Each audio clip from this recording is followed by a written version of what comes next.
yakin saja. Ya karena hanya dengan lillahi ta'ala kita bisa mencapai kesempurnaan. Oke ya. Jadi harus berporos pada lillahi ta'ala, karena tujuan kita adalah menjadi hamba kepada Allah Subhanahu wa ta'ala. Nah itu tadi ya, jangan mengabaikan hal-hal buruk yang kita anggap buruk itu, karena itu akan beransur-ansur membentuk tubuh rohani kita. Bukan membentuk ya, tapi menggerogoti dan merusak, sehingga menghilangkan kualitas-kualitas kebaikan yang ada dalam tubuh rohani kita. Orang baik semakin dia sering melakukan kebaikan, maka dirinya akan peka terhadap akhlak dan etika itu. Ada orang yang standar akhlaknya rendah lah, katakanlah rendah. Tapi ada orang yang standar akhlaknya tinggi. Ya, kenapa? Karena orang itu membiasakan dirinya dengan kebaikan-kebaikan. Ibaratnya ya, kalau mau dibahas itu samudra itu kebaikan, dan kita adalah ombaknya. Mungkin kalau kita katakan Tuhan adalah maha kebaikan, jadi kita berada dalam ketuhanan itu, sehingga semakin sering kita berbuat baik, semakin menjadi karakter itu kebaikan, itu akan segala hal-hal yang baik sampai kebaikan-kebaikan puncak itu akan kita capai. Nah, bisa bayangkan kalau itu terganggu dengan perbuatan-perbuatan kotor, perbuatan-perbuatan buruk. Ya. Ada orang biasakan kita, wah itu baik-baik saja, itu menurut saya sopan. Ada orang tidak sopan itu. Ya karena perbedaan tingkatan-tingkatan dalam pengalaman kebaikan itu. Ya. Ada orang yang begitu tersentuh dengan Palestina, ya, begitu tersentuh dengan Palestina. Ada orang yang biasa-biasa saja, mungkin sekedar empati atau sekedar simpati, ya. Tapi ada orang yang luar biasa, meskipun mendapatkan pengetahuan dan informasi yang sama tentang apa yang terjadi di Palestina. Ya itu yang membedakan adalah, ya, keberadaannya dalam dunia kebaikan itu, samudra kebaikan itu. Jadi Anda mungkin kalau Anda secara tiba-tiba terketuk untuk melakukan kebaikan, ya itu pertanda bahwa diri kita sudah berada di sebuah alam kebaikan. Kita tiba-tiba merasa bersuara keras, tiba-tiba merasa, jangan sampai ada yang terganggu. Ya, itu hal-hal yang seperti itu akan datang dan tumbuh secara perlahan dalam diri kita. Karena itu semua adalah fitrah yang sudah ditanamkan dalam diri manusia mengikuti kelahirannya. Jadi itu akan perlahan-lahan muncul berdasarkan pengalaman, berdasarkan usaha, dan berdasarkan lingkungan di mana dia berada. Itu akan perlahan-lahan muncul dalam diri manusia. Ya. Jadi apalagi ya, kalau misalnya di dalam agama kayak kita itu ya, itu sangat dilarang, itu namanya bergibah. Tahu bergibah? Ya, bicarakan tentang keburukan yang lain. Yang kalau seandainya orang yang kita bicarakan itu mendengar, orang itu merasa tidak nyaman. Ya. Karena itu bergibah itu adalah tindakan munafik ya. Bagi saya itu tindakan munafik. Ya, misalnya kita bersama dengan teman-teman kita bercanda bersama, kita tidak membayangkan kalau di belakang kita bercerita tentang keburukan kita. Nah, kalau perasaan itu kita bisa rasakan, itu artinya kita sudah menginternalisasi nilai-nilai kebaikan ya. Kita merasa tidak baru kita mau membicarakan kepada teman, kita langsung sudah merasa bahwa sepertinya saya akan mengkhianati teman saya. Sangat tidak enak kalau saya membicarakannya. Begitu pula kalau orang tiba-tiba mau bercerita tentang seseorang kepada kita, kita berusaha menghindar, ya karena atau mungkin menyatakan bahwa engkau akan berkhianat kepada temanmu. Teganya engkau menceritakan tentang keburukannya, ya. Ya itu menceritakan keburukan yang sebenarnya memang begitu ya. Karena kalau tidak begitu kan namanya fitnah ya. Ya namanya fitnah. Nah, perasaan itu hanya bisa muncul dari tubuh rohani yang memang sangat terbiasa melakukan kebaikan-kebaikan. Dan itu harus selalu diasah dan supaya memiliki kepekaan yang halus terhadap kebaikan. Karena sampai di sini bisa dipaham. Bisa. Ya. Saya tidak terlalu bicara terlalu teoritis ya. Kita bicara ya umum saja. Ya, mungkin ya, bukan mungkin. Tapi saya yakin ya, adik-adik semua, peserta semua, anak-anak semua ya, pernah mendengar tentang bagaimana Nabi Muhammad Sallallahu Alaihi Wasallam itu ketika di awal perjuangannya menyampaikan kebenaran, dia mendapatkan tantangan yang begitu luar biasa dari masyarakatnya waktu itu. Ya. Dia pergi ke suatu tempat yang bernama Taif. Ya. Sampai di sana, Nabi Muhammad yang datang membawa kebenaran, ingin menyampaikan kebenaran, itu dilempari oleh orang-orang yang ada di sana. Sampai Nabi terluka. Apa yang Nabi lakukan? Hah?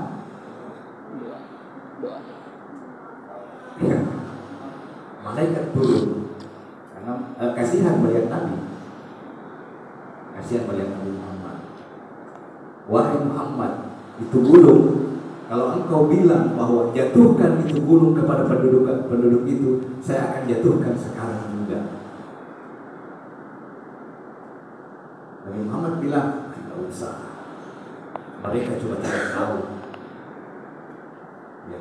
Nabi berdoa bahwa semoga mereka diberi petunjuk. Keburukan dibalas dengan kebaikan. Itulah puncak daripada akhlak. Jadi kalau saya misalnya atau serta semua belum bisa sampai ke sini, belum mencapai puncak daripada akhlak itu, membalas keburukan dengan kebaikan. Dan kita sering diajarkan kan, kalau kebaikan dibalas dengan kebaikan, itu kan biasa ya. Tapi kalau keburukan dibalas kebaikan, itulah akhlaknya manusia sempurna. Ya. Imam Ali sedang sholat, ditebas kepalanya. Ya, sedang sholat ya, sedang sholat itu subuh mengimami sholat, langsung ditebas kepalanya sampai terbelah. Dan itu lihat kualitasnya Imam Ali itu kan, tidak langsung meninggal, masih bertahan. Artinya tubuh rohaninya itu sudah mampu membantu tubuh jasmaninya. Sehingga apa yang dia sampaikan kepada anak-anaknya, orang yang ditinggalkan, untuk tetap memperlakukan orang yang menebasnya itu dengan baik. Jangan sampai membalas, dan ketika membalas itu melakukan satu hal yang tidak adil. Itu adalah contoh-contoh dari akhlak manusia sempurna, membalas keburukan dengan kebaikan. Bukan cuma tapi bahkan kebaikan yang lebih. Bayangkan kalau didoakan oleh seorang nabi, ya. Kalau nabi berdoa ya, itu sudah pasti makbul. Nah, itu dalam rangka ke situ. Dan kita ini akan susah sampai ke situ kalau kita tidak membiasakan diri kita dengan hal-hal yang baik-baik yang orang bahkan remehkan. Nah, itu tujuannya puasa kan begitu. Itu tujuannya puasa adalah mengajarkan kita untuk bahkan menjaga diri kepada hal-hal meskipun hal itu dihalalkan. Makan kan dihalalkan, ya. Tapi di bulan Ramadan itu diharamkan. Itu melatih kita untuk bahwa sebenarnya bukan perkara-perkara haram yang bukan perkara-perkara haram yang biasanya justru menjerumuskan manusia, tapi bahkan perkara-perkara halal banyak yang membuat manusia terlena. Ya, sehingga pada akhirnya jatuh kepada keharaman. Jadi karena orang itu suka sekali mengkambing hitamkan setan, ya. Iya kan? Ketika melakukan kejahatan, wah, saya digoda oleh setan. Jangan-jangan bukan digoda setan, tapi bahkan Anda sendiri sudah menjadi setan. Itu kan setan minal jinnati wan nas. Jadi setan itu dari jin dan manusia.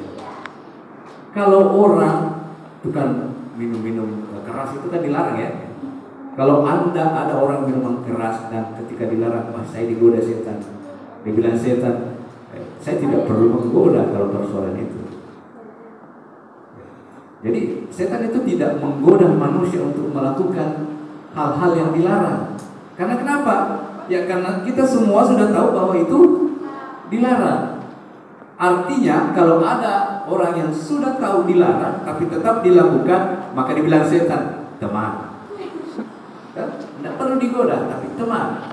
Yang digoda oleh setan adalah membuat kita merasa bahwa yang dilakukan itu benar, padahal salah. Nah, itu baru pekerjaan setan itu. Karena kan kita merasa, oh benar ini, ya. Nah, ada setan yang betul itu benar itu. Itu dalam hal syubhat, ya, perkara yang abu-abu. Kalau soal melakukan keburukan, setan tidak perlu turun tangan.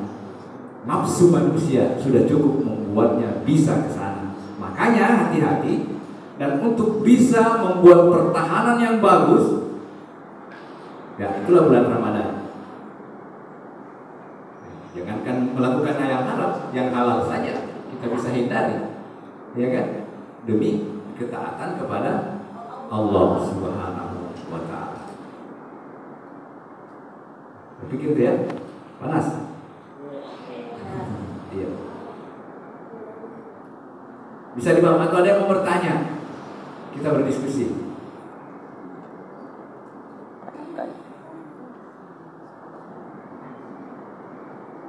Ya, Ali. Kalau orang yang sudah berpengetahuan itu bisa menjadi bahwa akhlaknya juga bagus. Ya, apakah orang yang berpengetahuan itu menjamin akhlaknya sudah bagus? Alasannya?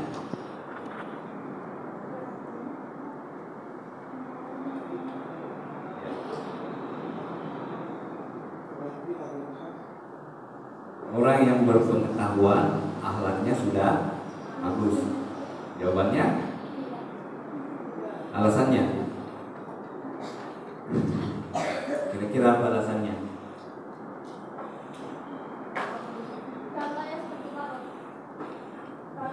Ya. Ya, satu kasus koruptor. Apakah pertanyaannya mirip seperti itu, Ali?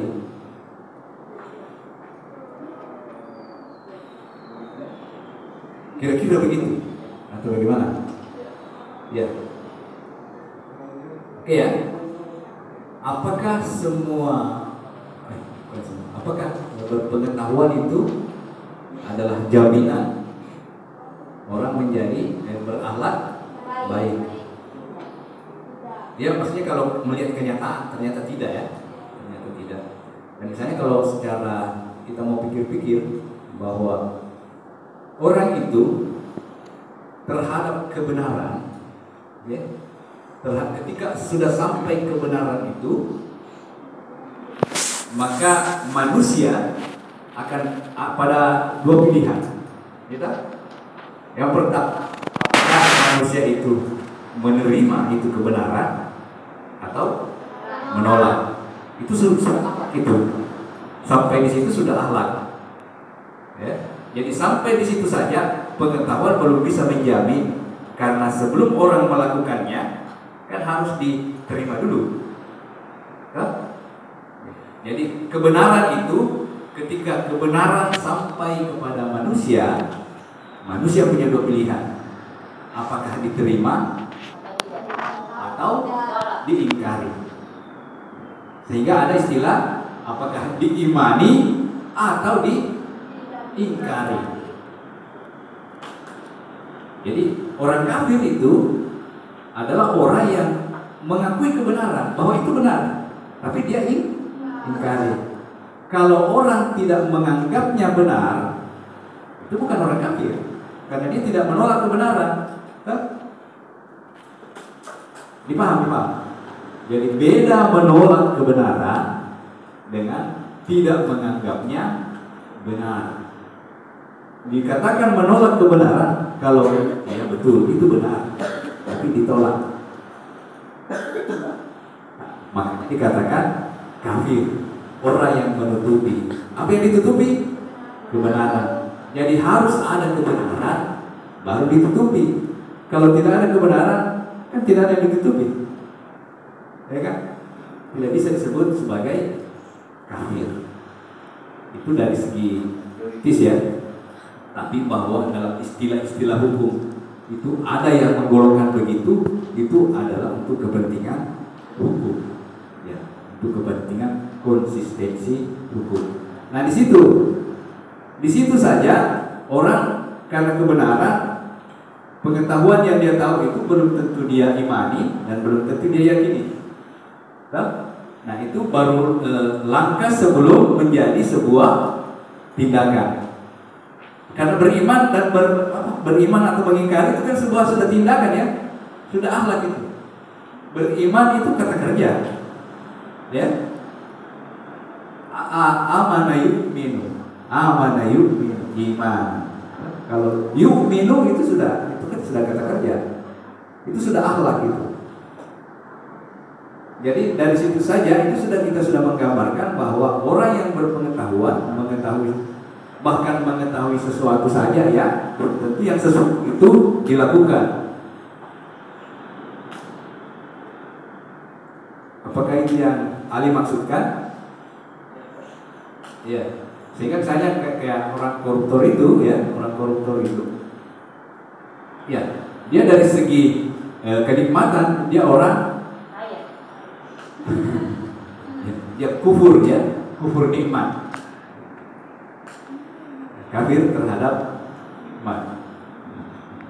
Oke, jadi koruptor di antara contoh yang menjelaskan bahwa berpengetahuan banyak itu belum tentu baik akhlaknya.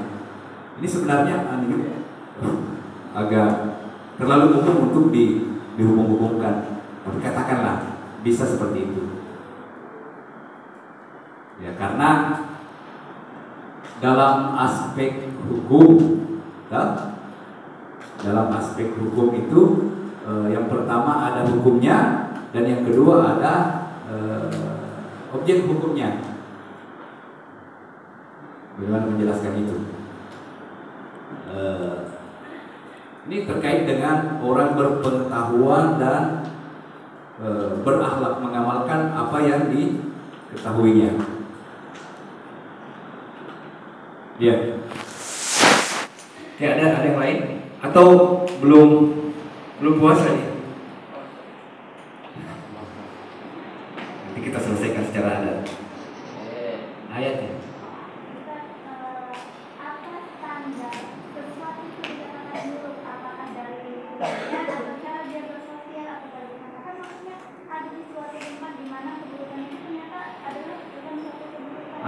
Ya. Itu etika didefinisikan sebagai standar nilai. Kalau kayaknya dalam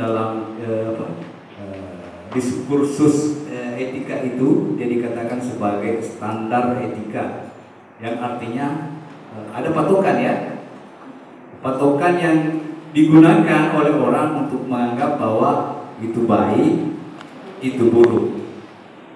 Nah, itu kan banyak. Ada standar agama, ada standar ya ada standar buruk secara logika ya, kan begitu. Tapi kan pada dasarnya etika yang baik itu adalah hal yang ditanamkan di dalam fitrah manusia. Ya, ditanamkan dalam fitrah manusia. Kan ada dua ya. Ada dua makna fitrah itu, fitrah pengetahuan dan fitrah kecenderungan ya. Dan itu termasuk kayak saya jujur. Sepertinya tidak ada orang yang mengatakan bahwa jujur itu buruk. Ada? Belum tentu. Bagaimana? Coba pertanyaannya, bagaimana bisa dipastikan bahwa tidak ada orang yang mengatakan bahwa jujur itu buruk? Kita tidak pernah wawancara orang seluruh dunia kan? Tapi bahwa pengalaman kita menunjukkan, informasi juga memberikan pengetahuan kepada kita bahwa jujur itu adalah sebuah kebaikan, tidak termasuk dengan keburukan. Dari mana datangnya ini standar?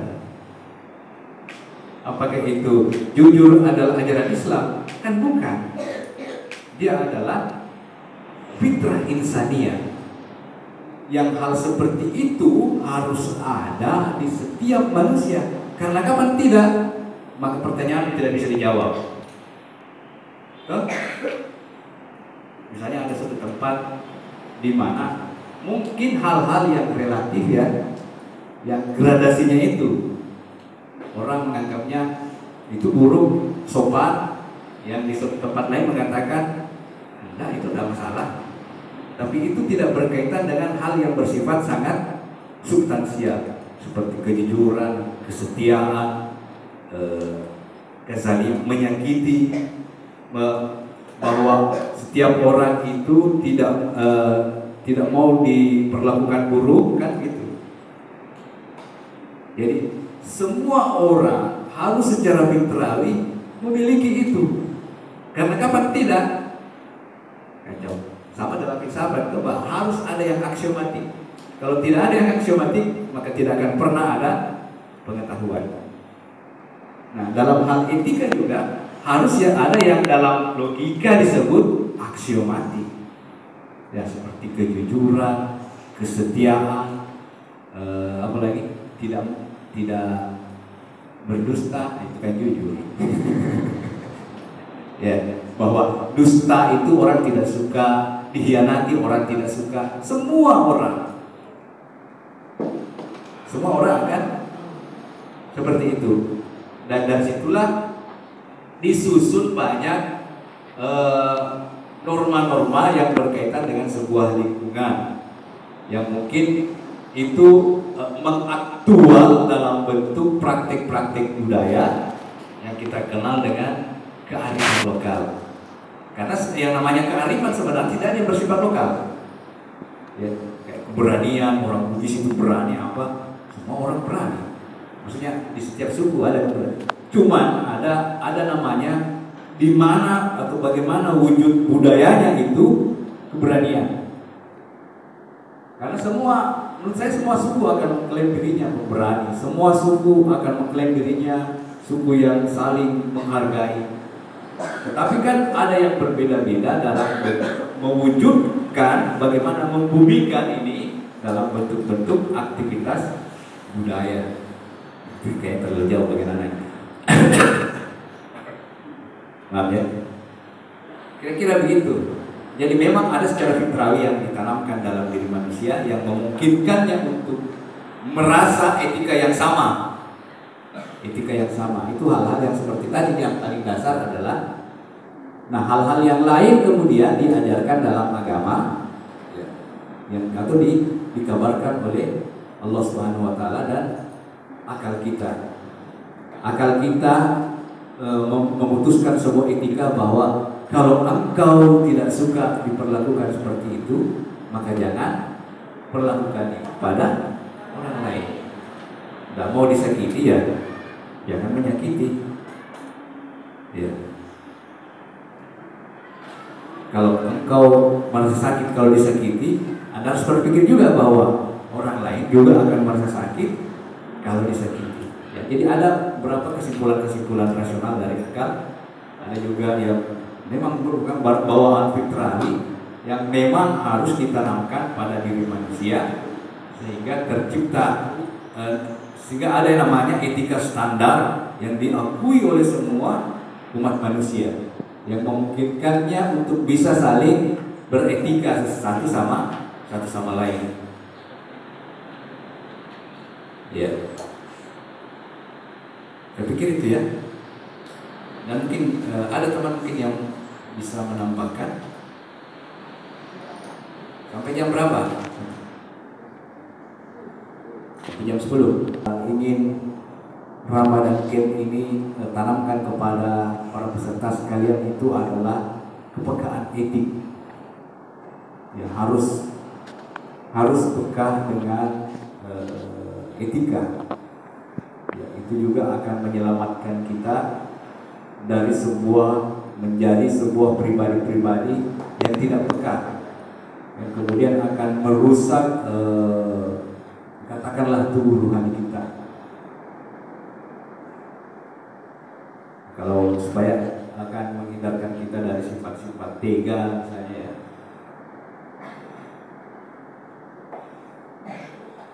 Nah, itu juga yang menjadi tujuan dari salah satu dari sekian banyak dari tujuan kenapa bulan suci Ramadan kemudian disyariatkan kepada kita. Jadi madrasah Ramadan adalah madrasah ruhani. Jadi yang kita ingin membentuk adalah tubuh rohani kita. Kalau jasad Anda senang, kalau kelihatan cantik, gagah, maka seharusnya Anda juga lebih memperhatikan tubuh rohaninya. Ya. Jadi sama dengan tubuh jasmani itu kalau sakit malas makan.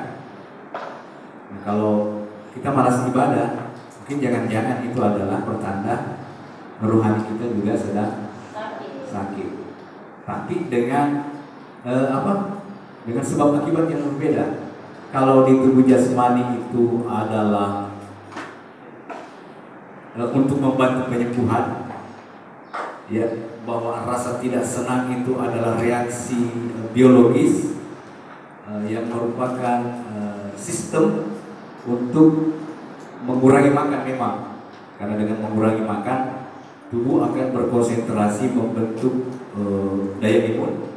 Nah, mungkin itu tidak seperti itu kalau berkaitan dengan tubuh spiritualitas kita, berkaitan dengan ibadah-ibadah.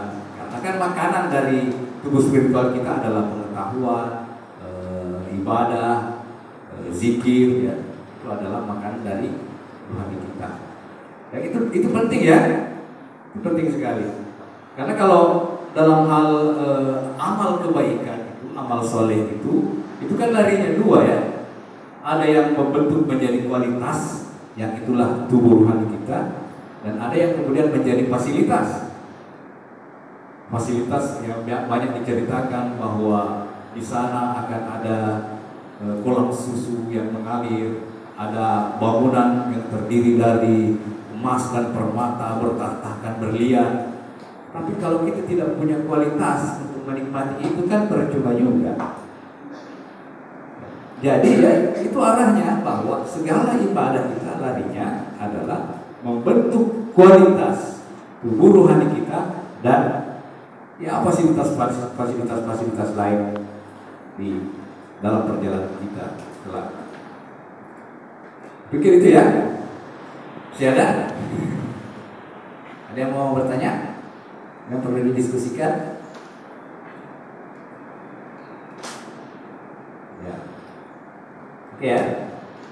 Kalau tidak ada lagi, saya pikir untuk materi kita ya sampai di sini. Serta sekalian sangat mempertimbangkan berkaitan dengan etika, sangat menjaga silaturahmi, ya, sangat